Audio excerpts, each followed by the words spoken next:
up, y'all? It's your girl, Sarah from Sarah Styles here. Today I'm going to show you what sold for me in September on PoshMark and on eBay and go through my analytics and sales, profits, all of that good analytic stuff. So stay tuned. Welcome to my channel. If you're new here, I am a reseller on PoshMark and on eBay. I find thrift store finds, Goodwills, garage sales, Goodwill outlet bins, all that stuff, and I resell it for profit on eBay and on PoshMark. So hit the subscribe and notification button so you get notified of my newest content.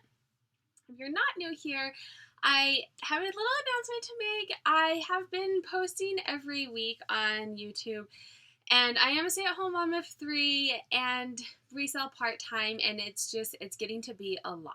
So I have decided to kind of scale back a little bit on YouTube. I will still try and do this monthly video and go over all of my analytics and my sales for the month, and I'll try to pop videos here and there as I can, but I have to scale back YouTube a little bit.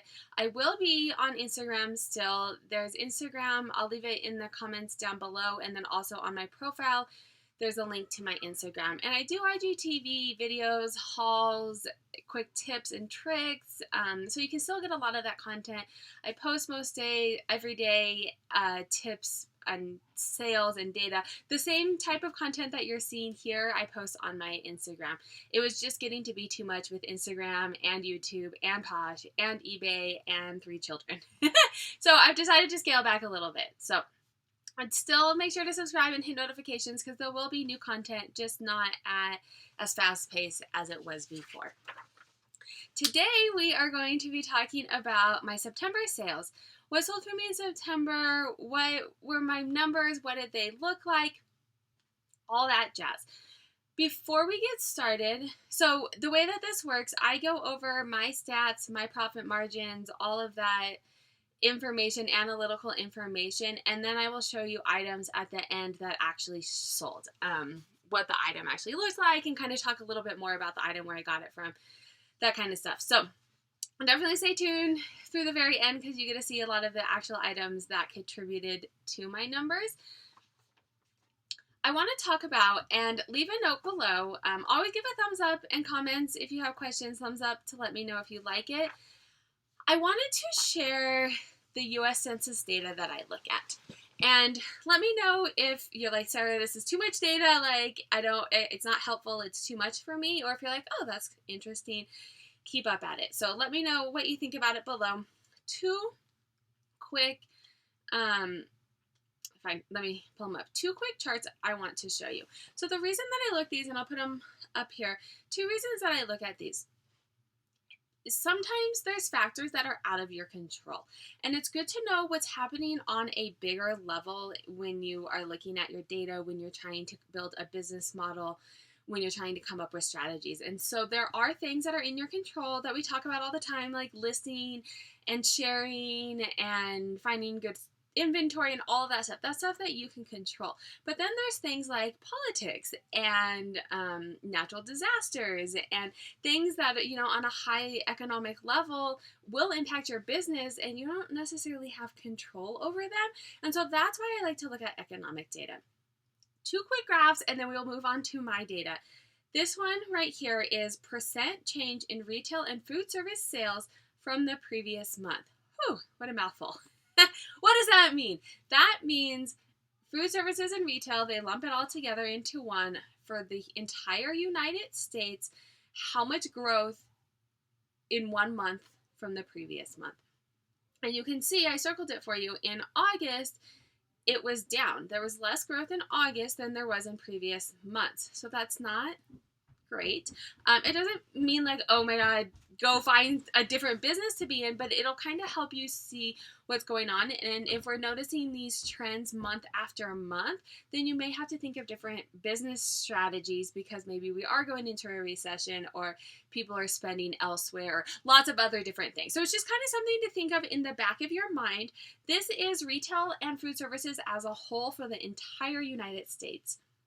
And then I pulled the e-commerce, so that's going to be more specific to reselling, e-commerce percent change year over year. And what are you looking at? So the percent change, you're looking at your growth. So this is broken into quarters. And again, doesn't have September data in it yet, so it's not specific to September, but just in general, what's happening. Quarter growth year over year. So in the second quarter, was e-commerce growing? What rate was e-commerce growing at compared to the previous 2018 quarter? And it was growing at 13.3%. Cool. What does that mean? What I like to compare it to is the previous year. Are we growing at the same rate? Are we growing faster? Are we slowing down? And so if you look at your second quarter of 2018, 14.2. So 13 compared to 14.2, we are kind of slowing down in our growth. And you can see in the past three numbers, they're down from previous quarters. And so things are growing, but they're growing at a slower rate. So keep that in mind when you're building your business model. I know there's been a lot of things circulating like reselling, it's like the new business. And I think that it probably will eventually get there, but it's maybe not growing as quickly as it was. Lots of economic factors that go into that. I'm not going to go down that road with you. Something to kind of keep in the back of your mind as you do a business model. Leave comments below if you want to chat more about it, or you can send me a DM on Instagram and I'll talk with you all day about it. But for the purpose of this video, let's move on to my specific numbers. Total sales on Poshmark. As of right now, for this video, I'm going to speak mainly to Poshmark. I had a couple things on eBay and it was just very overwhelming to me. But this month, I was looking at my data mid-month and I was like, my sales, like, they're just not doing it. I kind of was seeing not getting enough traffic the past couple months, but because I was increasing my average sale per item, my profits weren't hit as much. But this was like the second month in a row that my total number of sales was kind of headed downward instead of upward, which is what you want to see. So I made the decision to cross-post, like legit cross-post to eBay. And I'll talk about kind of what happened with that. But for this video, because I only have like a week and a half on eBay, I'm not going to show data and really talk about eBay sales yet until I get a little bit more knowledge on how eBay works and their analytical tools and all of that. So this is going to be mainly Poshmark driven. But I will show things that sold on eBay and talk about eBay numbers a little bit. So things that changed. I want to talk about things that changed so that you can see where I'm coming from in this data.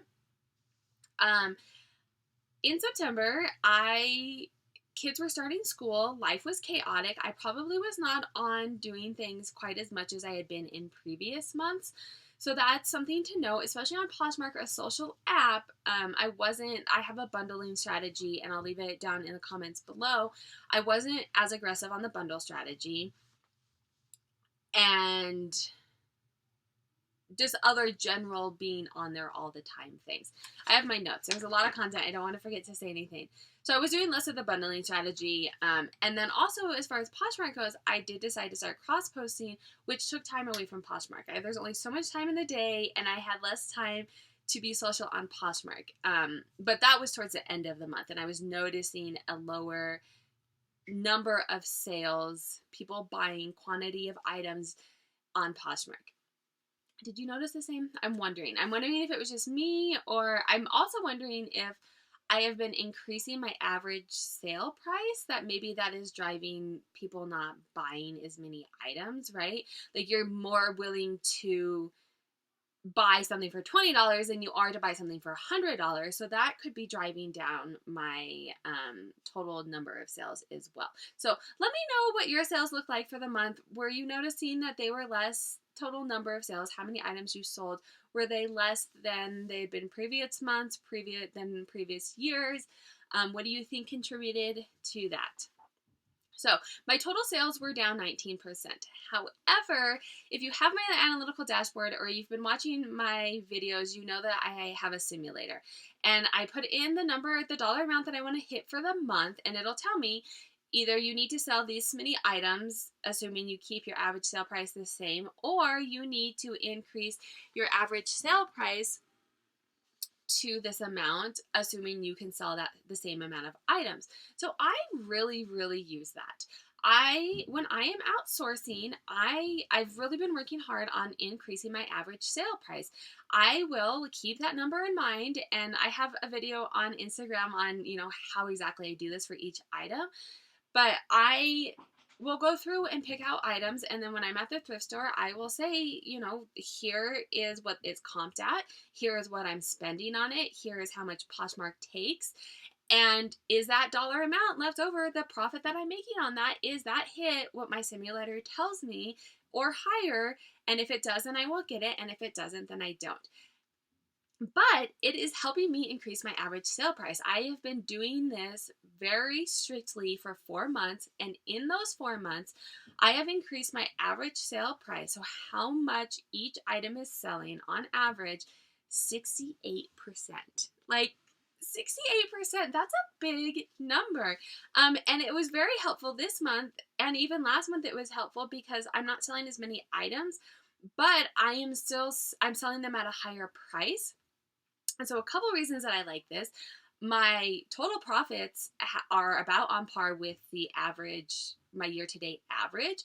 Even though I sold 19% less, I still made on average what I've been making every month. In theory, I want to see that grow every year, or every month, which is why I cross-posted to eBay. But like, I sold 20% less and I still made the same amount of money on average that I've been making all year. Hello, I had to package less, I had to list less, I was spending less time, I had to launder less, I had to steam less. I mean, selling less items at a higher price means less time that I'm spending on each item. That is the strategy that I have chosen to take. That is by no means the only strategy out there. I think it is, no, it's not I think. It is extremely important for you to look at your data and see what works for you. I know people who choose to sell a lot of items for cheap, and they are killing it. It's a strategy that works for them. A lot of it depends on labels and what you know and where you can source. I am fortunate that I can find some of these higher priced items in my area, and you don't always have that as an option, right? So you have to work with what works for you and look at your data. I have chosen the average sale, increasing my average sale price, and my profits are there. And stay tuned in future months and see what happens. And I'm going to look at the data once I have a couple months. It may be driving down how many items I'm selling, and I may say, well, it's not worth it, right? It's an ever-changing business that you have to constantly be looking at your data and kind of twerking strategies. Okay, so I want to talk a little bit about cross-posting. I mentioned this a few minutes ago. I just want to go a little bit more into it. I noticed about mid-month, it had been about 6 weeks of my data selling less items. And sometimes when I notice this, it's because I'm on Instagram too much and I see all of these package posts and I'm like, oh my God, my package is only like 3 posts and someone over here has 30 posts. And so I get down on myself. Do you guys notice that too? Drop a note below if you feel like you're not doing well based off of other people's Instagram posts. It's the weirdest thing. But I will look at it and then I will run my data, and a lot of times it's like, gut check, you're cool, Sarah. But for about the past 6 weeks, I wasn't cool. My sales were actually lower than they had been in the past. My total number of items I was selling was lower. And that's where I decided to jump all in and do this eBay thing. Cross post, get more exposure. So I have shopping is like my reward when there's things that I don't have a death pile because I will not shop until it's all listed because I would rather shop than list. And then for cross posting, I was like, if I cross post 100 items to eBay, I can go shopping. And so I cross posted 100 items to eBay in like 5 days. And it was intense. I'm not going nearly at that steam. About 1/5 of my inventory is now on eBay. And so it takes some time on eBay to get some steam. I'm also now having to learn eBay algorithms, learn, tips and tricks that work on eBay shipping. If you are an eBay seller, leave me comments below, send me a DM on Instagram, any tips that you have to help on eBay. Things, Poshmark, you have to be social, you have to share your closet, I feel like I've gotten those things down, and now on eBay, I'm like, do you really just like put it up and leave it? It's weird. That seems so weird to me. Is that really all you have to do? Or are there little tricks to get a little bit more exposure? So leave comments below. If you are an eBay shipping guru, leave me comments below if you have some shipping advice. I'm kind of playing with that too, because then it plays with your margins, right? Should I do free shipping? Should I don't know how much things cost, because in Posh, I just slap on a label and send it. So that's a big learning curve that I'm having with cross-posting. But even with only having 1/5 of my inventory on there and the learning curve, so not gaining a lot of speed, my average sale price on there is double what it is on Posh. Now, I'm not saying that I've been on there for a week. So I don't necessarily think that people are selling higher, or people buy higher things on eBay. I think it's mainly because when I started cross-posting, I started with my high-priced items. And then I am working mostly for organizations, so I know what items I had cross-posted and not, and so I could kind of work my way through my closet.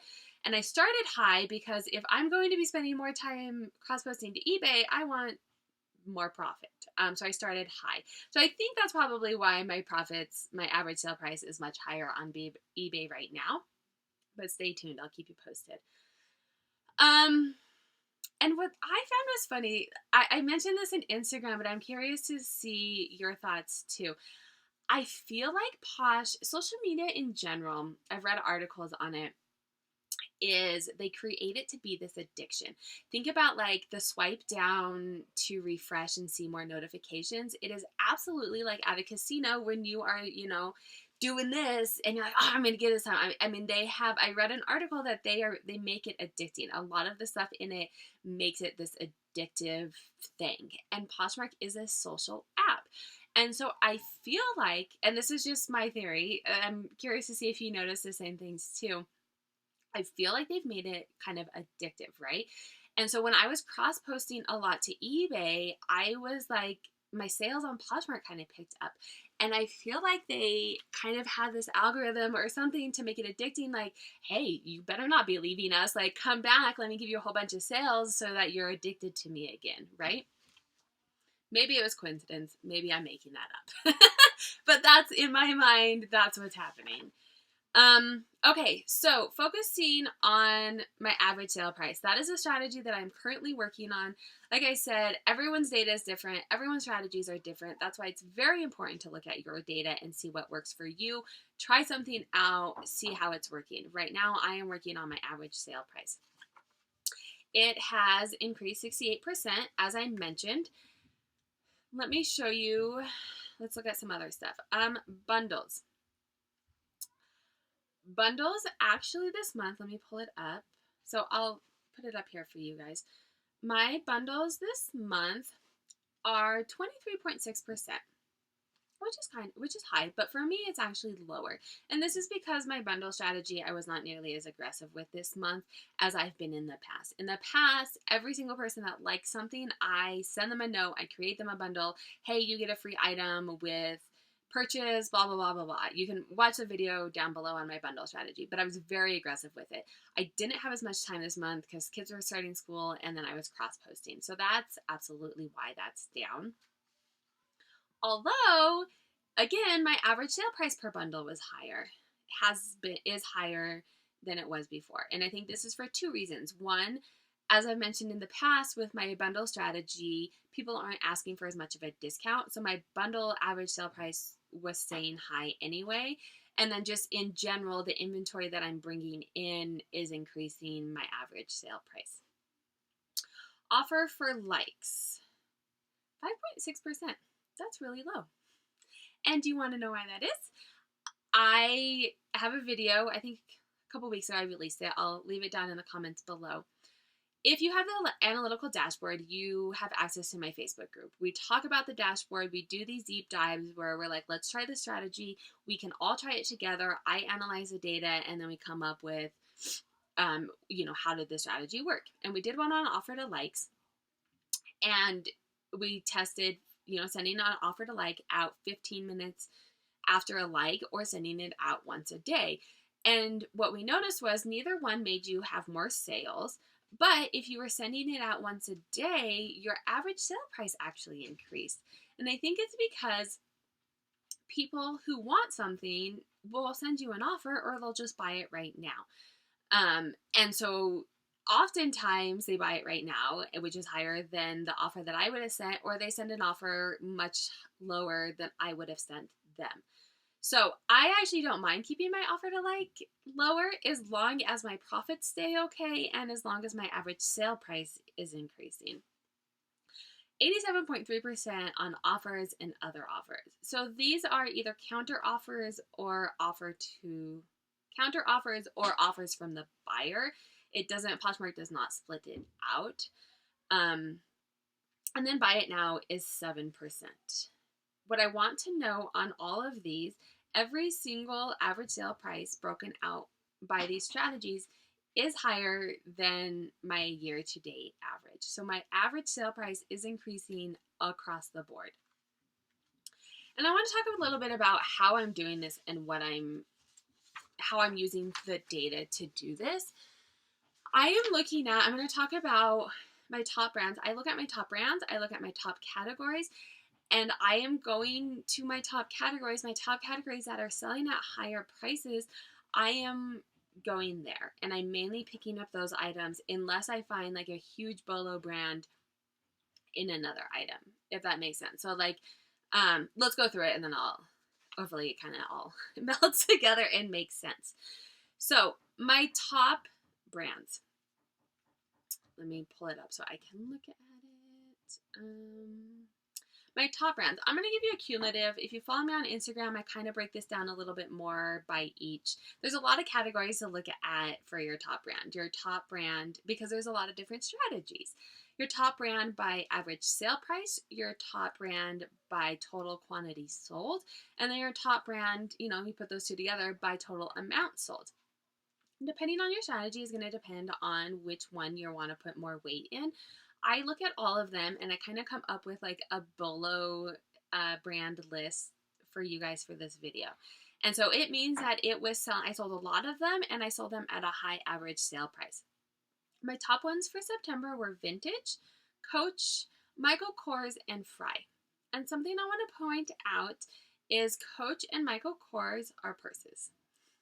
I do not buy, sometimes I'll buy boots by Michael Kors, because if they're really nice, fairly recent boots, they will sell at a high average sale price. But most of the other Michael Kors stuff, I feel like it's kind of oversaturated. You can now get a lot of Michael Kors at like TJ Maxx and Marshalls, and so I don't pick up. So when my Michael Kors is like a top brand, it's purses. So don't think it's everything else. And same with Coach. Very rarely do I pick out. Sometimes I'll pick up some Coach shoes, but even the shoes aren't selling like the purses sell. And then Fry boots. Yes, all boots. I found a purse and it was gorgeous, but it was priced way too high to make a good profit. And then I have like a bolo, like this one item, average sale price, because I only sold one of them, sold really high. Definitely keep an eye out for another one of these. And I'll show these items at the end. Actually, no, let's show them now. Break it up a little. So 3 things, my 3 top selling items for the month. Bloomingdale's silk suit. It was gorgeous. Let me show it to you. Pull up my Poshmark likes. There we go. Sorry, it's going to take me a minute to get to my. Here we go. Okay. Bloomingdale's. It is gorgeous. It's high-waisted. I wasn't positive if it was vintage, but it has a very vintage feel to it. It was amazing. And these kind of oversized vintage high-waisted suits are really big right now. And like oh my God, it was gorgeous. I can't wait to see. I would love to see. Don't you ever wonder, like, you want to see pictures when people buy your stuff, you want to see a picture of them wearing it or where they wear it. Like, I want to hear stories about like where these items go, because I spend so much time like figuring out which items to pick and picking them with love. And I hope that this was worn at like a beautiful wedding or something like that. It's gorgeous. My second one was a Marc Jacobs purse, which I'm sure I don't have to tell you twice that that was a Bolo purchase. Let me find it here. Oh, there it is. And this was actually Marc Jacobs. So hard to photograph. Sometimes I don't buy things because they're hard to photograph. Am I the only one? It was more of an orange than a red, like the picture shows. It was gorgeous, and it was in great shape. And this picture is a little better. What I love about this purchase is it was like a 9-piece bundle with with one of my other top purchasers. Yeah, so it was this, and then these Sorel boots were also part of that bundle. A pair of Fry boots, it was like a nice bundle, and I think it was towards the beginning of the month. So I was like, oh, cool, like this is going to like be the starting off point for my month, and I think it was like the peak of my month at the beginning, and then things kind of just plateaued. But Sorel boots, I always pick, not always, you have to make sure that they're priced right, but Sorel boots, definitely keep an eye out for them, especially in the winter. And what I love, these Sorel boots, and then let me show you another pair of Sorel boots that I like to pick up. They sell fast, and they usually sell high if they're in good shape. So Sorel makes like these winter boots. Joan of Arctic, I can't remember, Caribou, maybe. I know how to spell it, but like I never pronounce these words. But they make these snow boots, and they're cute, but like that's like their main, what you'll see a lot of. But then if you can find these Sorel boots that are made by Sorel that aren't like their typical snow boot, they sell, the ones that I've had have sold at a high price and have sold fast. Both of these I think sold in under a month, and both of them under $100. So yes, please. Those are my top 3 Bolo highest price items that I sold this month. My lessons learned this month. So these are my 3 lowest selling items that I will skip in the future from picking up. The first one is this Kenneth Cole top. It was cute. It was a bins find, and this is when I have a hard time at the bins. I don't go that often, and when I do, because everything's so cheap, I have a hard time sticking to my average sale price because I'm like, well, it's only a quarter. Like, okay, even if I don't make that much, like everything's so cheap, it's hard for me to have as much self-control. And so I was like, oh, this is cute, like I'll sell it. I also bought this quite a while ago, but it sold for $17. It was one of my lower price ones. Tops are also one of my lower categories. I'm not selling a whole lot of tops. These Gore-Tex, my mom gave me. So in the future, I will not buy Gore-Tex. I did not purchase them though. They were given to me. My mom gave me some stuff, and I was like, sure, I'll list it. I would not buy these in the future. They sold for $17. For me personally, my strategy is my average sale price. So I'm looking at how much money can I make per sale. And I would rather sell Sorel boots for $100 than sell Gore-Tex for $17, if that makes sense. If you live in an area where you can't find Sorel boots and you can find a ton of Gore-Tex, then pick up a lot of Gore-Tex and sell a lot of it, right? There's lots of different strategies. These are my lessons learned, not necessarily what works for everybody else. And then the other lesson learned is these Express shoes. I was hoping to get more than $10 on them. They sat in my closet for quite a while, and they got a lot of likes. These are relisted. They got a lot of likes, but like no one ever offered. And so finally when someone offered $10, I was like, get it out of here. Sometimes I take lower offers, right? If you tell me you do the same thing, right? You're like, I am so sick of looking at that. Whatever offer someone sends me, I am taking it, and I am so happy when I ship it and send it. That was this one. Good riddance. I got it on a 99 store day, so it was only $1, but I was so glad to see these ones go. I probably won't pick up Express shoes again. Top categories by average sale price. Jackets, shoes, dresses, and bags. Lowest are tops, jeans, and skirts. And I know a lot of people love selling jeans, and they sell fast, But I shop mainly at retail thrift stores, and the stores around me know their brands, and the ones that sell high, they price them high. And so I can't make a good profit off of them. So jeans just don't cut it for me. But this is why looking at your data is so important, because jeans, I know so many people love selling jeans. And so it may work for you. Look at your data. Fastest days on hand, I shoot for 2 to 3 months because I'm part-time and we live in such a seasonal, or we are selling in such a seasonal retail. It's very seasonality, right? Like jackets are going to sit. So I shoot for 3 months, and everything that sold, my average for everything that sold this month was under 3 months. So I consider that a big win. My fastest selling ones this month were shoes, jeans, and sweaters. Sweaters absolutely make sense because, hello, it's coming into fall. Same with jeans. Shoes, I like shoes and purses because there's no seasonality to them. I also love shoes because they sell fast for me. That being said, I do look at my days on hand to help guide me a little bit, but because I'm focusing on average sale price, I don't mind if something sits for a little bit if it's going to sell at a higher price. If you are focusing on selling things fast and selling a lot of them, then you want to focus on categories with really low days on hand for you, if that makes sense. So I look at days on hand just like in a broader picture, like am I selling things in a couple months?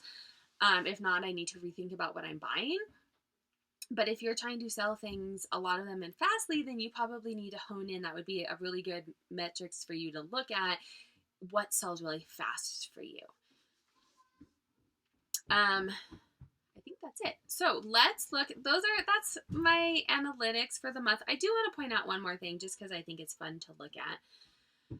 What day did I sell the most on? And this month it was Sunday by like a long shot. That being said, I'm very consistent with sharing and pretty consistent with listing. And I have yet to find correlation between days of the weeks and things that I'm doing. In general, e-commerce is supposedly busier on the weekends. I think during this summer that was less true because, people take vacations and people aren't in such a structured environment. Monday, 9 to 5, Monday through Friday. There's a lot more flexibility during the summer. Kids are off of school, out of college, whatever. So, but I just think that's interesting to look at. Let's look at actual items. Here we go. Oh, wait, let me go to my PoshMark. Actually, let me show you actual items on eBay first. Like I said, I only have a fifth of my inventory there. So I wasn't selling like tons of items, but I was selling a high priced items, and it made me hit my goal for the month because I want to grow every month. So my sales on Poshmark were an average, but in theory, I want to be growing every month, and eBay allowed me to hit that goal because it kind of provided a few extra. So this Coach tote, it sold for $112. Yes, please. But this is something I'm still figuring out. I did a fast and free on this, which means that I had to take out, from my profit, I had to take out shipping and then also the fees.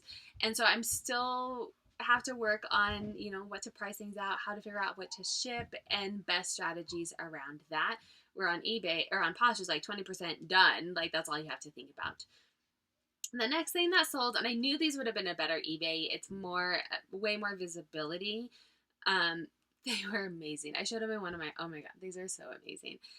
$125. They sold, I think this was one of the first items I sold when I listed it on eBay, and they sold within like a day or two of listing. So, and then this wedding dress. What's funny, and this is why I think I need to figure out the algorithm or more techniques on eBay. This wedding dress I had on eBay for 6 months, 9 months, just kind of sitting there, but I wasn't very active on eBay.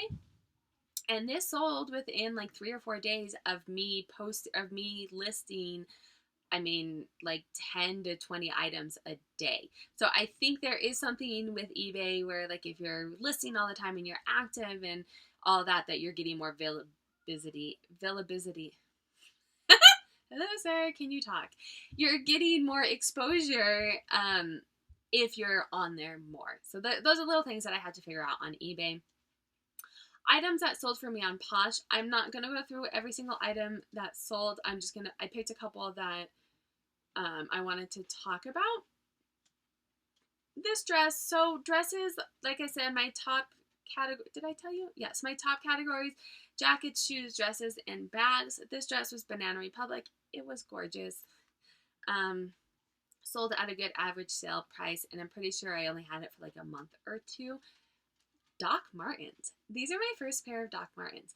Usually I find them at retail stores, and they know Doc Martens, and so they price them really high, and I never buy them because I can't make a good profit.